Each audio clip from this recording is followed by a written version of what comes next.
minute. Who are you?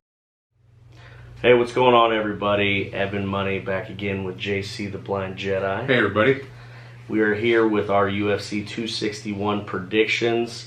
First off, right off the gate, this card is stacked on the main card, I think. I feel like each fight has the potential to be fight of the year, and I'm really excited about this fight card. The top three, definitely. The top three, definitely. I'm excited to see. I really think one of those three really could be a contender for fight of the year. A couple of fights, this is going to be an interesting card. Everybody on here has a name. There's every fight, there's a name fighter on here, a big name fighter. Either a tough or a champion or a former champion or something of that nature. So this is a really, really great card. This is one of those cards where you're going to find a lot of people that are just going to either dominate or going to be dominated. You're not going to see a lot of back and forth in this one. We're going to find out. We're definitely going to find out here on this one. Yeah. So, you want to get into the first one? Okay, so Anthony Smith versus Jim Croot. Anthony Lionheart Smith, Tony has met him because he's done some work over there at Glory. I like him, and I am hoping that he is able to overcome the last 3 losses. Yeah, it's been quite a steep hill downward for Anthony Smith. He's basically, since Teixeira did his thing, things have not been looking too good for good old Lionheart. No, it isn't. It isn't. And I'm at the point right now, in my belief, where I think he's at the end of the career.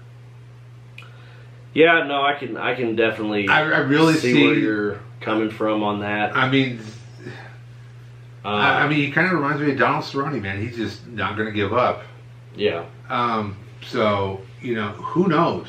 But he does really well.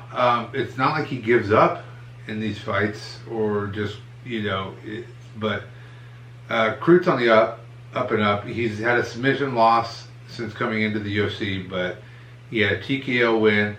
He's getting stronger. He's getting bigger. I'm going to pick Croot just based upon this is a 3-rounder. I really think that Anthony, if he shows that veteran's determination, then great. But other than that, I don't know. I think Croot's I really think Croot's gonna outpoint him on this one. I could agree. I'm taking Croot as well. I think Smith is, I got burned by T. Wood in the last pay-per-view talking about the guy who needed to win. And I think Anthony definitely needs a win here. But with that being said, I mean, I expect him to grit it out. But Croot just came off, he did just get a first-round TKO. Yeah. So that means he's starting to let his hands go, and if all else fails, he'll jump right into the grappling game. Yeah, he's not afraid. So I think him at 13, Anthony Smith at 6. I think this is good for Croot to be able to kind of knock on the light heavyweights door of that top 5 and be like, hey, I'm here, I'm serious, and no, I think it'll be a good fight. I don't think it'll go 3 rounds though. If it does, then it's because of Anthony's determination. Yeah. Alone. So. Moving on. We got your guy. We got Uriah Hall versus his favorite fighter in the whole wide world. Versus the cringiest guy of all time in Chris Weidman. Weidman has been, he's been an entire mess since he's lost his title, which he never should have won. You know, he tried going up to light heavyweight, got completely obliterated by Dominic Reyes. That was enjoyable to watch. His dad's still proud of him, which, cool, whatever. But no, I mean, this is your classic, you know, stand-up, you know, striker versus wrestler. And again, you know, Uriah, his career's been up and down. But I definitely feel that Uriah is getting ready to turn that corner and kind of make a push in the middleweight division. I'm going to go with Uriah in this one. What are your thoughts on this fight? Fuck you, Weidman. I'm taking Uriah Hall all the way. Uriah has always been on that cusp of greatness. Man, he had that highlight knockout on the Ultimate Fighter, and then loses to Calvin Gastelum in the finals. He's always been on there and always been able and been ready to take on that upper echelon, and then just gets that loss and gets right down and mixed into that 15 middle of the division pile. Yeah. But however, he's got such devastating power, and Weidman's chin is already starting to look like a piece of glass. So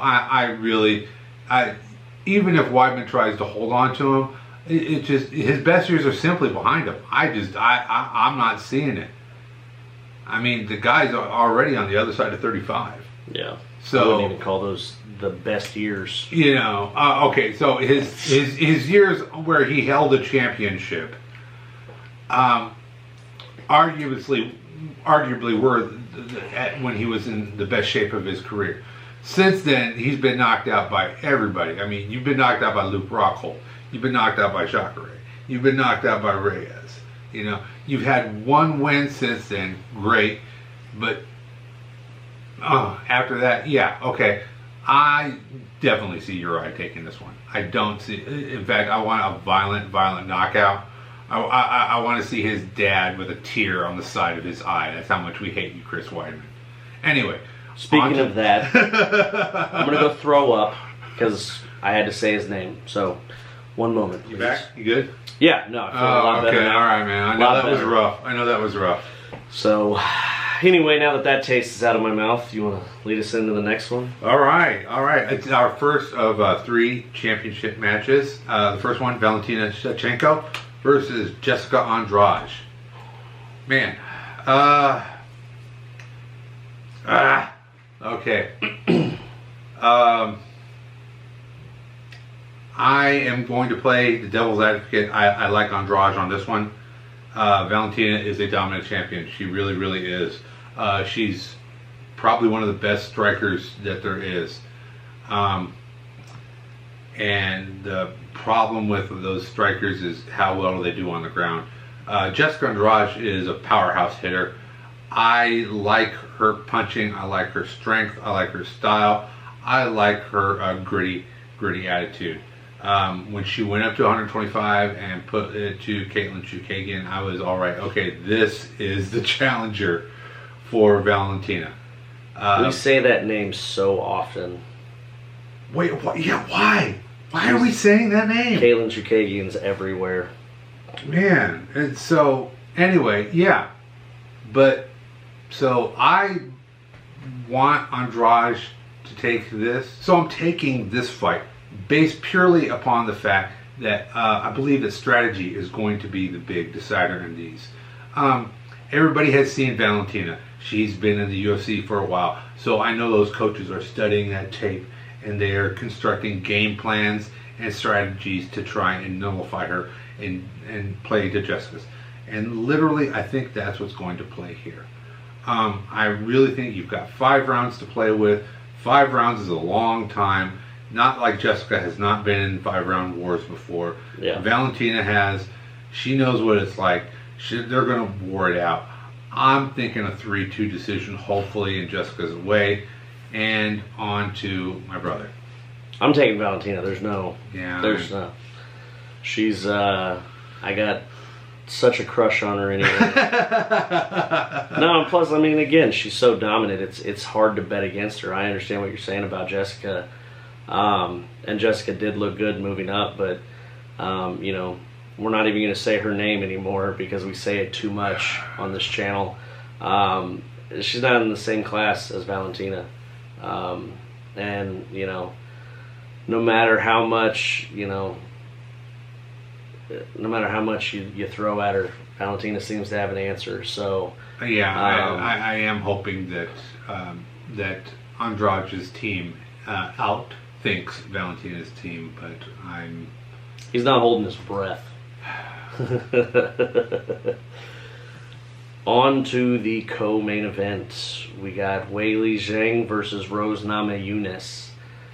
And this is probably one of the most exciting fights I've been looking forward to since they announced that this was going to be the fight. Excuse me. Both of these girls can strike without any hesitation, can put you down. Can finish you. And, yeah.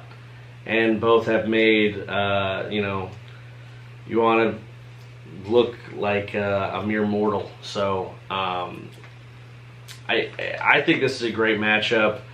You know, Zhang has looked so dominant, and I think she gets overlooked by the other because Valentina and Amanda are so dominant in their own right that I feel like Zhang gets overlooked a little bit by the public. Along with she doesn't really speak English very well, so she doesn't get marketed very well. But for the people that actually follow the sport and actually pay attention to the sport, she has been just as dominant. You know, she's only got one loss on her record, and as much as I like Rose, even though I wish she'd grow her hair back out, I'm going with Zhang in this. I think this is going to be just another beautiful work of art by her, and I think she's going to retain the title. Not with ease, though. Not with ease. It's definitely going to be a slobber knocker. Shout out, you know, Jim Ross. Jim Ross, the immortal yeah. Jim Ross, keeping it real over there at AEW still. Okay, so I do like Zhang Weili as well. I do think that Rose has a better chance of outpointing the champion, Zhang Weili, just based upon how much more dominant. Rose was a champion, and she would have kept that belt had it not been for that, for the pile driver. Had it not been for that errant drop on her head, she probably still would have been the champ. And you know, the belt could be on her side as well. So I'm hoping that Rose is able to outpoint her on this one. This is another one though where I'm taking the underdog simply to argue the point out, because I am curious to see Weili Zhang's ability on the ground, and the people what we have now are through the American wrestling system. Yeah. And if nothing else, the American wrestling system has shown that it is a dominant force in the UFC. Yeah. If you have an American wrestling background, you can hurt some people and you can make it pretty far in this business. So I am hoping that the non-Americans find out what American wrestling is all about in these two title bouts, and so we'll see. We will definitely see, but that will bring us on to really what I'm going to try and argue against my point in the main event: Kamaru Usman and Jorge Masvidal, which is a repeat of the pandemic. Yeah, this is the same short notice fight. Last time they fought, which was the last time Jorge fought, and it did not go well for him. I'll let you take it away first, because I've got quite a bit to say as well.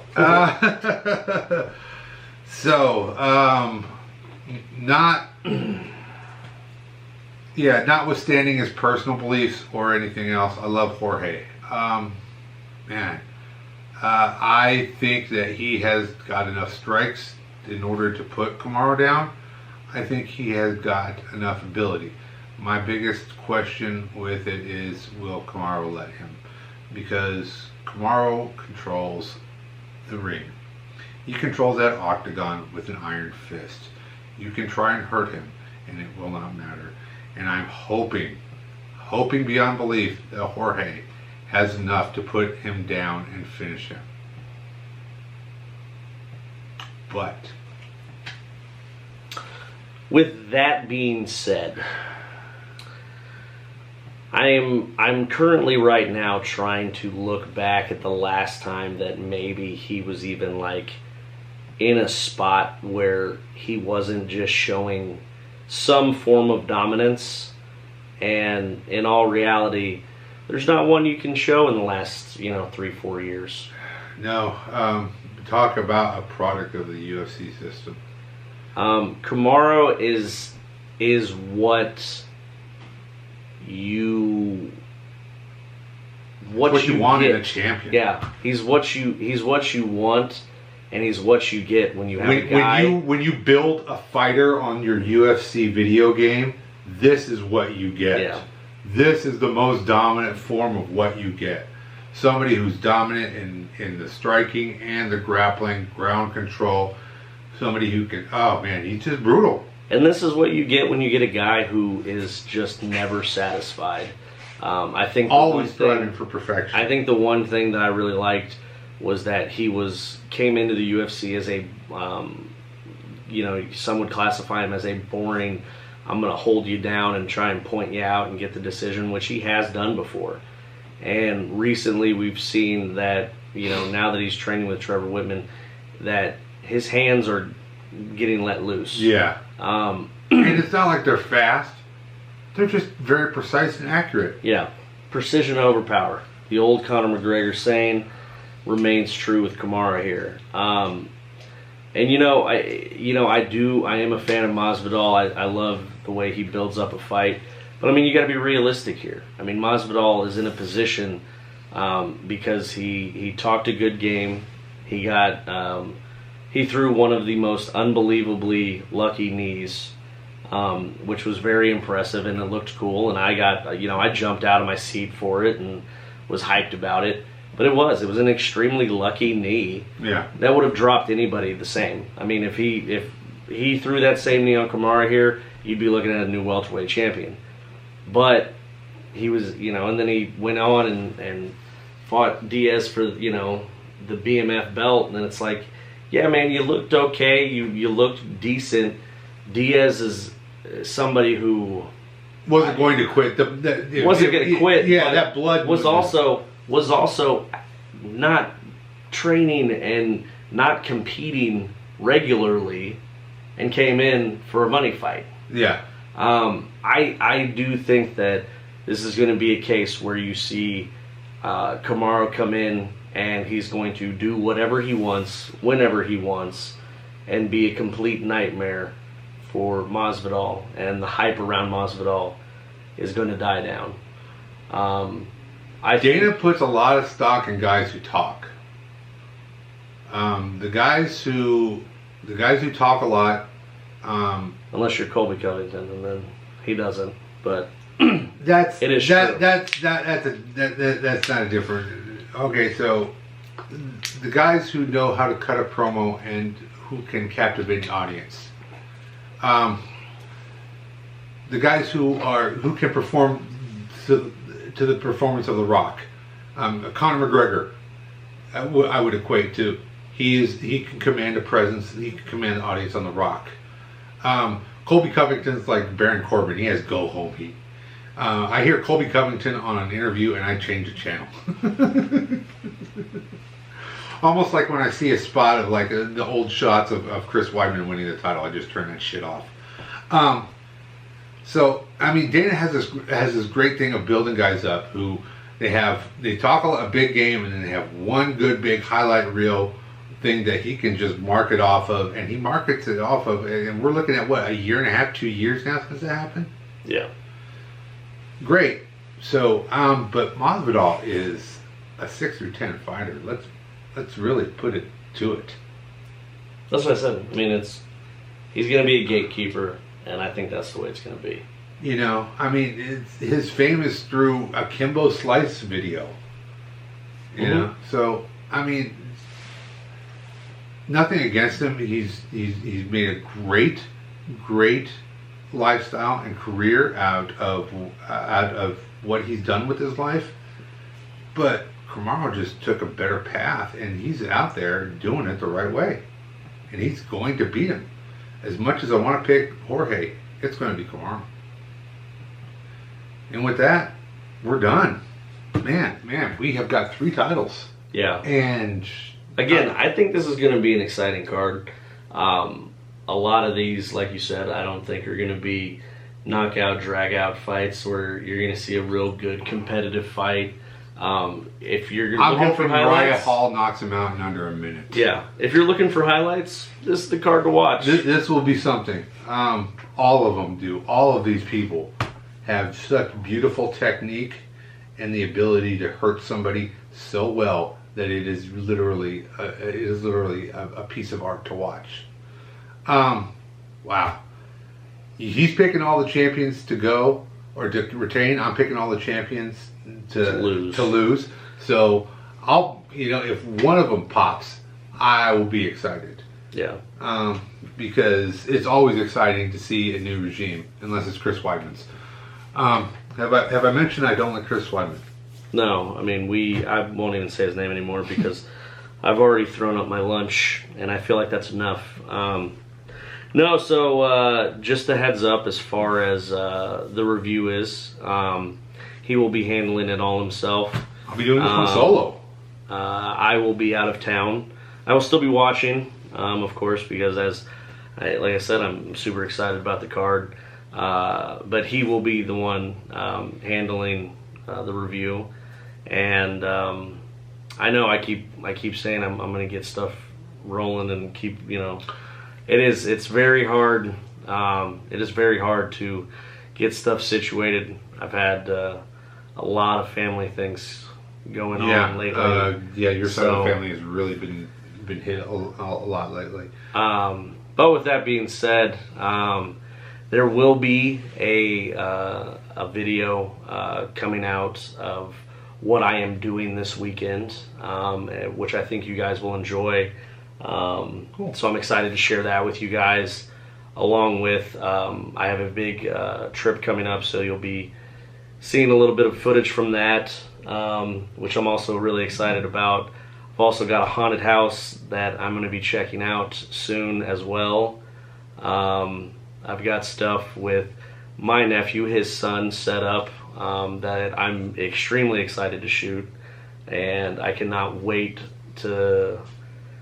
I've been taking the time, methodically planning and getting stuff situated, so I can give you guys stuff that I am doing and stuff that I'm really interested in. Fall premiere will be big. Yeah, we're gonna have big fall premiere. Yeah, so I've got some other things that I've got to run by JC here, and some other ideas that I've got going, and like I said, I'm super excited.